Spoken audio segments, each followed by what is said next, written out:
السلام علیکم ورحمۃ اللہ وبرکاتہ۔ الحمد للہ رب العالمین والصلاة والسلام على سید الانبیاء واشرف المرسلین وعلى آلہ واصحابہ ومن تبعهم بإحسان إلى يوم الدین۔ قال تعالی بعد اعوذ باللہ من الشیطان الرجیم بسم اللہ الرحمن الرحیم۔ اليوم اکملت لکم دینکم واتممت علیکم نعمتی ورضیت لکم الاسلام دینا۔ میرے محترم بھائی اور دوستو، سیدنا عمر بن خطاب رضی اللہ تعالی عنہ کے پاس ایک یہودی آیا، آگے کہنے لگا کہ قرآن پاک میں نے ایک ایسی آیت پڑھی ہے، اگر وہ آیت تورات کے اندر نازل ہوتی تو ہم اس دن کو جشن کے طور پر منایا کرتے، اس دن ہم عید مناتے۔ اتنی عظیم آیت۔ حضرت عمر رضی اللہ تعالی عنہ نے اس سے پوچھا، بھائی کون سی آیت ہے جس کو تم یہ تمنا کر رہے ہو کہ کاش یہ آیت تورات کے اندر نازل ہوتی؟ کون سی آیت؟ ظاہر ہے اس یہودی نے، اس زمانے کا یہودی بھی قرآن کا مطالعہ کرتا تھا، بے شمار آیات اس نے پڑھی ہوں گی۔ اس آیت پہ جا کے اس نے کہا ہوگا کہ یہ آیت اگر قرآن کے علاوہ تورات میں ہوتی تو کیا بات۔ اس نے کہا کہ قرآن پاک میں سورہ مائدہ کی آیت ہے، الیوم اکملت لکم دینکم واتممت علیکم نعمتی ورضیت لکم الاسلام دینا، جس میں اللہ تعالیٰ نے یہ فرمایا ہے کہ الیوم اکملت لکم دینکم، آج میں نے تمہارے لیے تمہارا دین مکمل کر دیا، واتممت علیکم نعمتی، اور تم سب پر میں نے اپنی نعمت تمام کر دی، ورضیت لکم الاسلام دینا، اور میں تم سب کے لیے دین اسلام پر راضی ہو گیا ہوں کہ اس کے علاوہ کوئی اور دین نہیں ہے۔ اگر یہ آیت ہوتی، حضرت عمر رضی اللہ تعالی عنہ نے فرمایا کہ تم اس آیت کو تورات میں ہونے کی تمنا کیوں کر رہے ہو؟ انہوں نے کہا جی کیونکہ اس میں اللہ نے دین کے تمام اور کامل ہونے کی خبر دی ہے۔ اگر یہ آیت تورات میں ہوتی تو ہم سارے لوگوں کو ڈنکے کی چوٹ پہ کہتے کہ تورات کے اندر اللہ نے یہ پیغام دیا ہے کہ دین کامل ہو چکا ہے، تو پھر ہم لوگوں کو اپنی تورات کی طرف بلاتے۔ لیکن یہ آیت تو قرآن کے حصے میں آئی ہے۔ حضرت عمر رضی اللہ تعالی عنہ نے فرمایا کہ مجھے بہت اچھی طرح یاد ہے یہ آیت کہاں نازل ہوئی تھی، کب نازل ہوئی تھی، کس موقع اور مقام پر نازل ہوئی تھی۔ یہ آیت 10 ہجری 9 ذی الحج عرفات کے میدان میں ظہر کی نماز کے بعد حضور صلی اللہ علیہ وسلم قصوہ اونٹنی پہ بیٹھے ہوئے تھے، یہ آیت اس وقت نازل ہوئی تھی۔ یعنی اگر تم لوگ یہ کہہ رہے ہو کہ اگر یہ آیت تمہارے پاس ہوتی تو تم نے عید منانی تھی، تو یہ بھی ہماری عید کے دن ہی نازل ہوئی ہے 9 ذی الحج کو، اس سے اگلے دن عید ہے، اس سے اگلے دن عید ہے۔ تو ہمیں خوب پتہ ہے کہ ہماری یہ آیت جو اللہ نے ہمیں عطا فرمائی ہے یہ کب نازل ہوئی تھی۔ اللہ تعالیٰ کی بے شمار نعمتیں ہیں، کھربوں نعمتیں ہیں جن سے ہم فائدہ اٹھا رہے ہیں۔ اگر ہم اللہ تعالیٰ سے پوچھیں کہ اللہ تیری بے شمار نعمتیں، اور اللہ چیلنج کرتا ہے وَإِن تَعُدُّوا نِعْمَةَ اللَّهِ لَا تُحْصُوهَا، کہ میری نعمتوں کا شکر نہیں ادا کر سکتے تم، ان کو شمار ہی کر کے دکھا دو، شمار کرو۔ آج کل حساب کے کیسے کیسے آلات ہیں، شمار کر کے دکھاؤ۔ ہم اگر اللہ تعالیٰ سے پوچھیں کہ یا اللہ تیری کھربوں نعمتیں، جو ہم معقولات کی شکل میں، مشروبات کی شکل میں، ملبوسات کی شکل میں، گھر کی شکل میں، سواری کی شکل میں، اولاد کی شکل میں، رشتہ داروں کی شکل میں، مال و دولت کی شکل میں، صحت و تندرستی کی شکل میں، اپنے اعضائے سلیمہ کی شکل میں، بے شمار تیری نعمتیں، ہم ان سے فائدہ اٹھا رہے ہیں۔ یا اللہ تیری نظر میں تیری سب سے بڑی نعمت کیا ہے؟ اللہ کی تو ایک ایک نعمت بہت بڑی ہے۔ اگر اللہ سے پوچھیں کہ یا اللہ تیری سب سے بڑی نعمت کیا ہے جو تو نے ہمیں عطا فرمائی ہے، تو اللہ تعالیٰ سورہ مائدہ کے اندر ہمیں بتاتے ہیں وَأَتْمَمْتُ عَلَيْكُمْ نِعْمَتِي، کہ میری کامل ترین نعمت وہ اسلام ہے جو میں نے تمہیں عطا فرمایا ہے۔ اللہ کی سب سے بڑی نعمت وہ ہمارا مسلمان ہو جانا ہے، ہمارا ایمان والا ہو جانا ہے۔ باقی نعمتیں تو دنیا کے پاس ہیں، سب کے پاس ہیں، لیکن یہ نعمت کہ حضور صلی اللہ علیہ وسلم کے ساتھ جوڑ دیا، حضور صلی اللہ علیہ وسلم کو ماننے والوں میں ہمارا شمار کر دیا، ہمیں ایمان عطا فرما دیا، یہ صرف اور صرف یہ ایمان والوں کے پاس نعمت۔ اسلام بہت بڑی نعمت۔ میرے بھائیو اور دوستو، مفسرین نے لکھا ہے کہ جب جہنم والوں کو جہنم میں بھیج دیا جائے گا، جنت والے جنت میں چلے جائیں گے، اور کچھ ایسے مسلمان بھی ہوں گے جو اپنی بداعمالیوں کی بدولت، کبیرہ گناہوں کی بدولت ان کو جہنم کے اندر پھینکا جائے گا۔ وہ بھی جہنم میں کافروں کے ساتھ جلتے ہوئے ہوں گے، اور جس کی جتنی سزا بنتی ہے وہ اتنی سزا وہاں بھگتے گا، اور عرصہ دراز تک اپنی سزا کو بھگتنے کی وجہ سے مسلمانوں کا ایک طبقہ بھی جہنم کے اندر جلے گا۔ تو ایک وقت آئے گا کہ کافر مسلمانوں سے کہیں گے ما اغناکم الاسلام، تم لوگوں کو اسلام نے کیا فائدہ دیا؟ ہم تو دنیا میں اسلام قبول ہی نہیں کیا، ہم تو جہنم میں جل رہے ہیں، تم تو کلمہ پڑھتے تھے، تم تو کہتے تھے اللہ ایک ہے، تم تو نبی صلی اللہ علیہ وسلم پر ایمان لائے تھے، تمہیں تمہارے اسلام نے کیا فائدہ دیا؟ پھر وہ جو مسلمان جہنم میں جل رہے ہوں گے اپنی بدعمالیوں کی بدولت، وہ کہیں گے یا حنانو یا منانو یا حنان، اللہ کے یہ دو نام پکاریں گے۔ وہ اللہ تعالیٰ جہنم کے فرشتے مالک سے پوچھیں گے کیا کہتے ہیں، یہ کیا کہہ رہے ہیں؟ وہ عرض کریں گے یا اللہ اب تو ہمیں اسلام کے نام پر طعنہ دیا جا رہا ہے۔ تو اس وقت اللہ رب العزت حکم دیں گے کہ جس نے بھی دنیا کے اندر اسلام قبول کیا تھا، ایک ذرہ برابر جس کے دل میں ایمان تھا، ان سب کو جہنم سے نکال کے لے آؤ۔ سارے مسلمانوں کو جہنم سے نکالا جائے گا، اور جہنم کے دروازوں کو ہمیشہ ہمیشہ کے لیے بند کر دیا جائے گا کہ اب کوئی اس میں سے نکل نہیں سکے گا، باہر سے اس میں کوئی داخل نہیں ہو سکے گا۔ تو اس وقت کافر کہیں گے ربما یود الذین کفروا لو کانوا مسلمین، اے کاش دنیا میں ہم بھی کلمہ پڑھ لیتے، دنیا میں ہم بھی اسلام قبول کر لیتے، نبی صلی اللہ علیہ وسلم کا اتباع کر لیتے، تو اس وقت ان کو پتہ لگے گا کہ اسلام کتنی بڑی نعمت ہے۔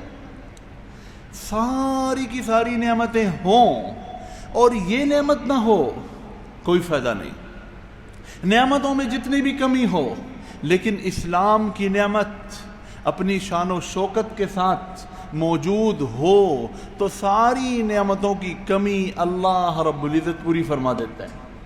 میرے بھائیو اور دوستو، ہم اللہ کا شکر نہیں ادا کر سکتے کہ اللہ تعالیٰ نے ہمیں اسلام عطا فرمایا، ماں کی گود کے اندر کلمہ عطا فرمایا۔ یہ اللہ کی بہت بڑی نعمت ہے، اور اللہ تعالیٰ نے اس اسلام کو، ایمان کو شجرہ کے ساتھ تشبیہ دی ہے۔ اللہ تعالیٰ نے کلمہ طیبہ کو ایک درخت کے ساتھ تشبیہ دی ہے، اور درخت وہ جس کی جڑیں بہت گہرائی تک پھیلی ہوں اور اس کا تنا آسمان تک چلا گیا ہو۔ اللہ نے ایسے درخت کے ساتھ ایمان کو، اسلام کو، کلمہ طیبہ کو تشبیہ دی ہے۔ ہاں، اب درخت کی ایسی تشبیہ ہے کہ ہر بندہ اس تشبیہ کو سمجھ سکتا ہے۔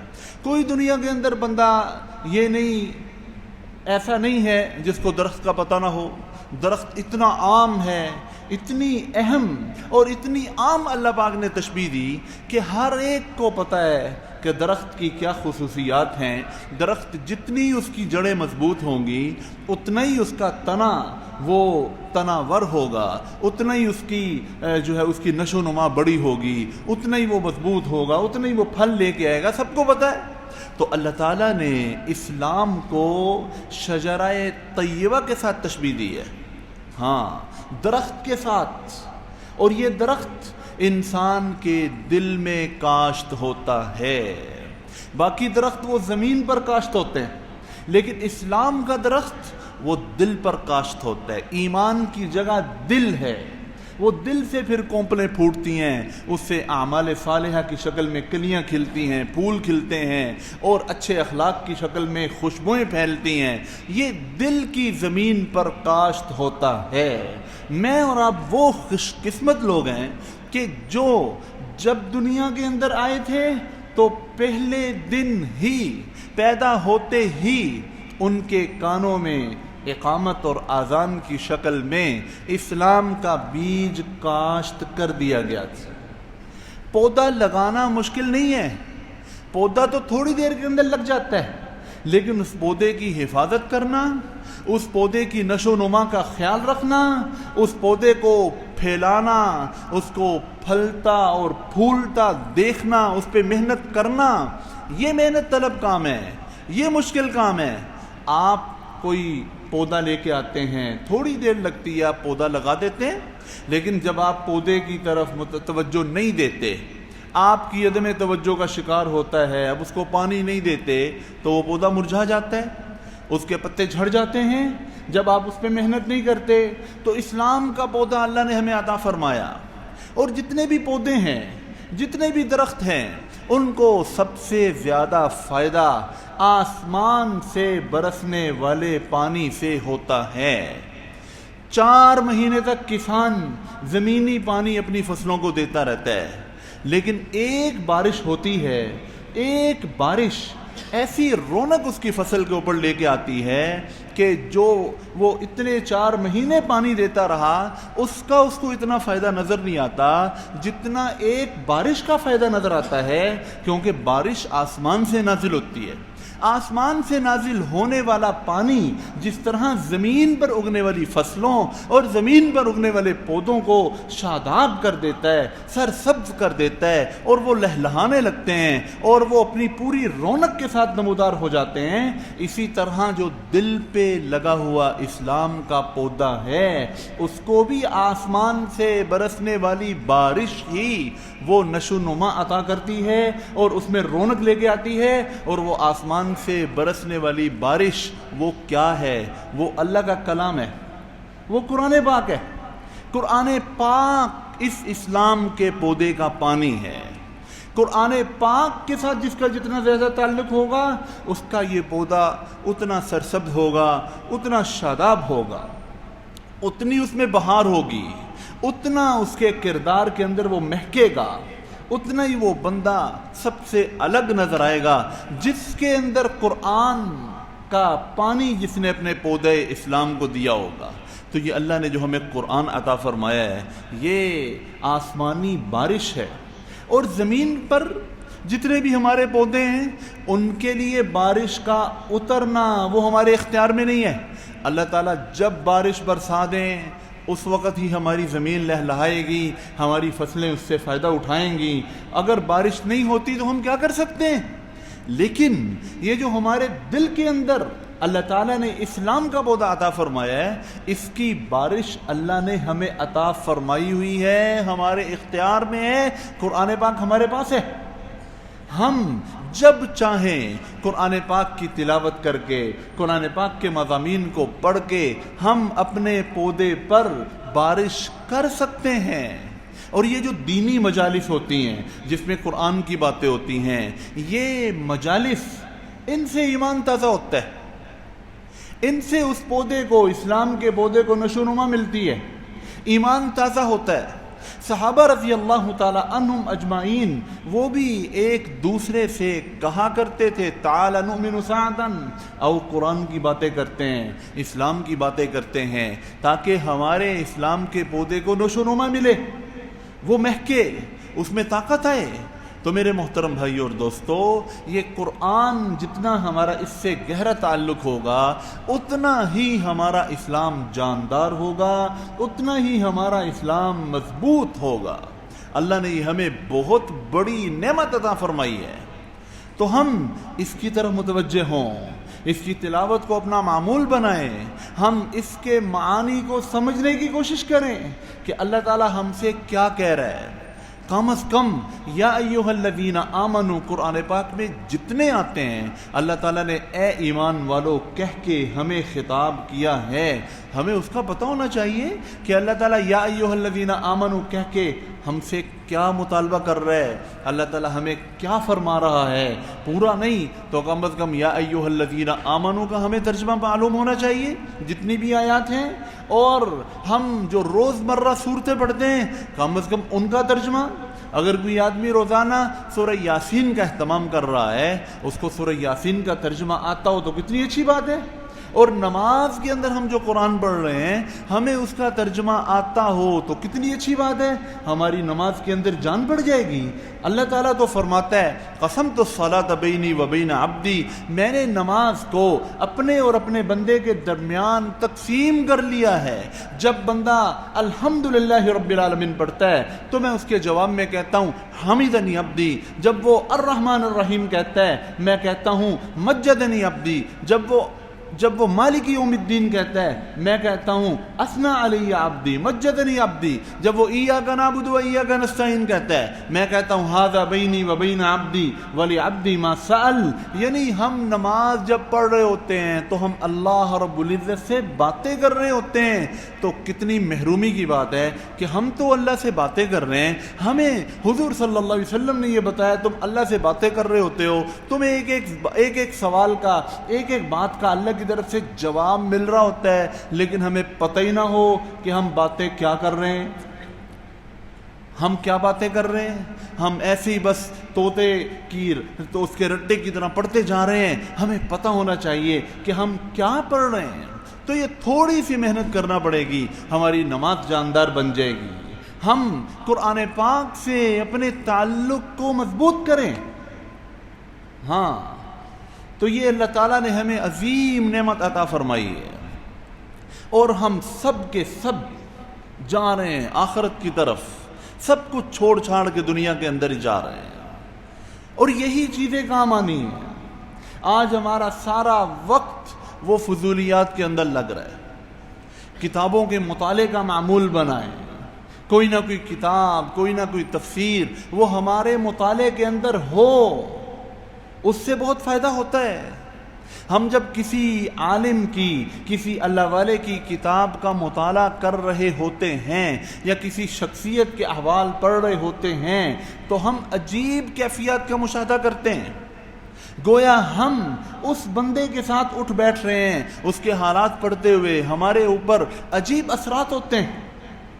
مولانا امین صاحب دامت رحمت اللہ علیہ ایک بہت بڑے بزرگ گزرے ہیں، میں زمانے طالب علمی میں ان سے ملنے کے لیے گیا، انہوں نے مجھے فرمایا کہ میری زندگی میں ایک میں نے تجربہ کیا ہے کہ اللہ والوں کے احوال پڑھ کے جتنا انسان کو قلبی اور روحانی فائدہ ہوتا ہے وہ کسی اور چیز سے نہیں ہوتا۔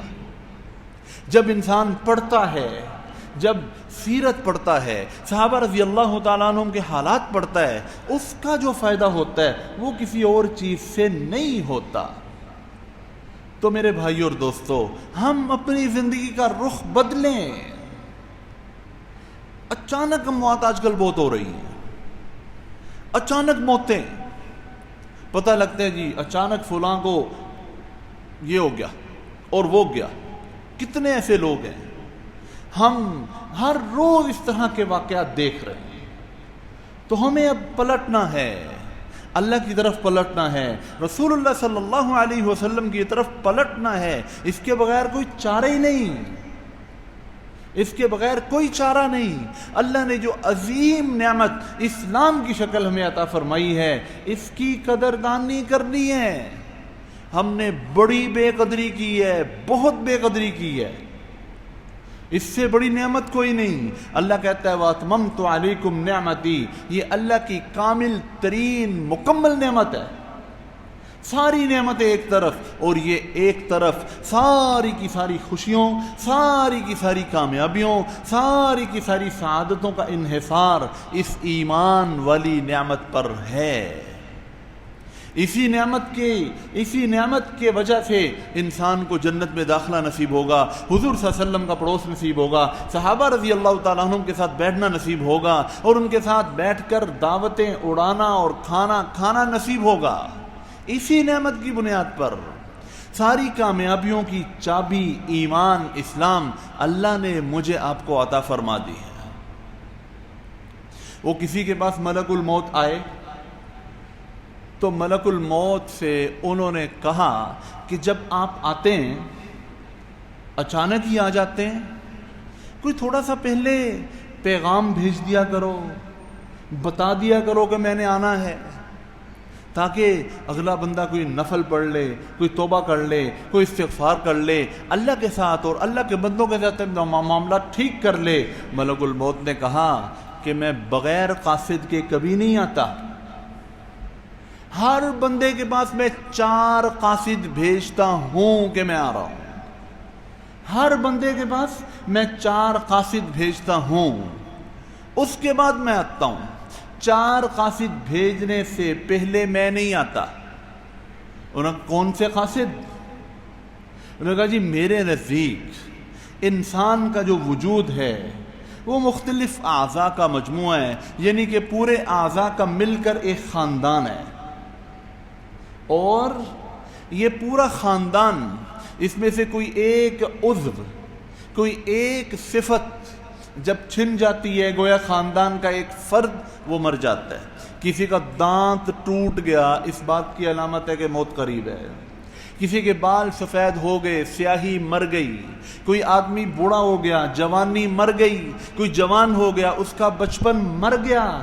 تو اس کی مختلف حالات، اس کے مختلف حالتیں، مختلف کیفیتیں وہ مرتی رہتی ہیں، اگلی کیفیتیں آتی رہتی ہیں. اس کے جسم میں کوئی نہ کوئی تغیر ہوتا رہتا ہے، جس سے میں اس کو پیغام دیتا ہوں کہ جس طرح تیرے جسم کا دانت ٹوٹ گیا، بال سفید ہو گیا، تیرے اندر کمزوری آ گئی، اور تیری جوانی مر گئی یا تیرا بچپن مر گیا، تو جوان، یہ میں اس کو پیغام دیتا ہوں. میرا پہلا قاصد تو یہ ہے.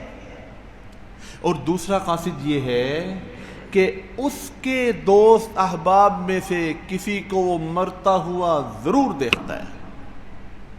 اپنے ہم عمروں کو جن سے اس کا تعلق تھا، اس کو وہ مرتا ہوا دیکھتا ہے.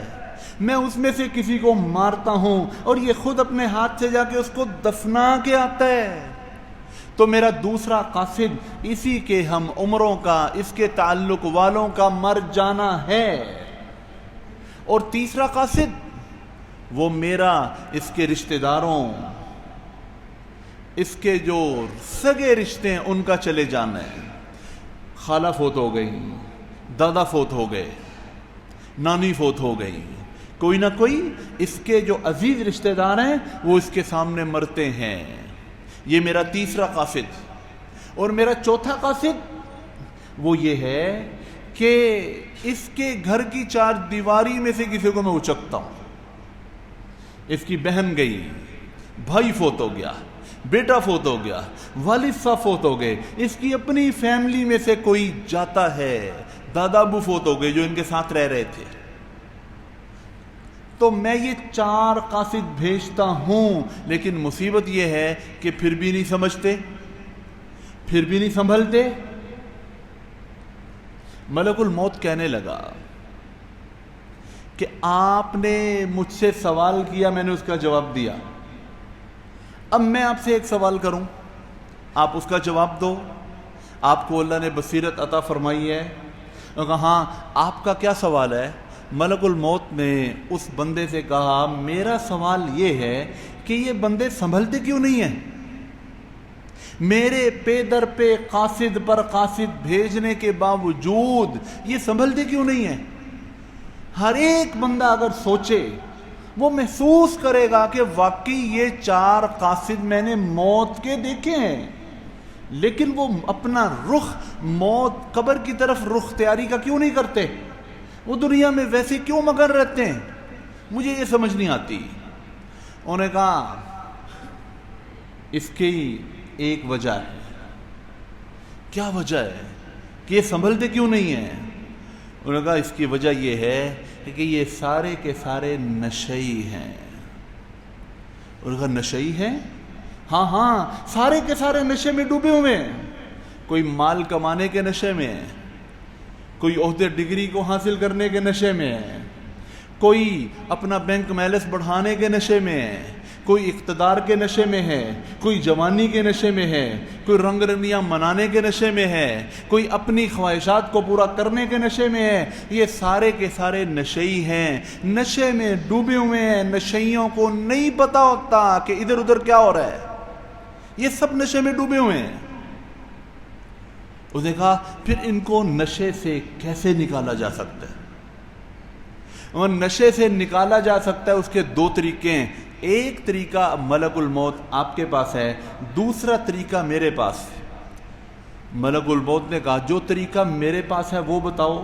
میں جب ان کی آ کے روح قبض کرتا ہوں، ان نشئیوں کو مارتے ہوئے مجھے بہت دکھ ہوتا ہے۔ میں نہیں چاہتا کہ نشے کی حالت بھی اللہ کے سامنے پیش ہوں۔ میں چاہتا ہوں آنکھیں کھول کر جئیں، آخرت کو دیکھتے ہوئے جئیں، حقائق کا سامنا کرتے ہوئے جئیں، دنیا کی بے ثباتی کو محسوس کرتے ہوئے جئیں، آخرت کو سامنے رکھتے ہوئے جئیں، اس کی تیاری کرتے ہوئے جئیں۔ لیکن میرا ان نشئیوں کو مارتے ہوئے بڑا دل دکھتا ہے۔ مجھے یہ تو بتاؤ کہ جو مجھے ان کو نشے سے نکالنے کا تم کہہ رہے ہو کہ میرے پاس ایک طریقہ، وہ کیا ہے؟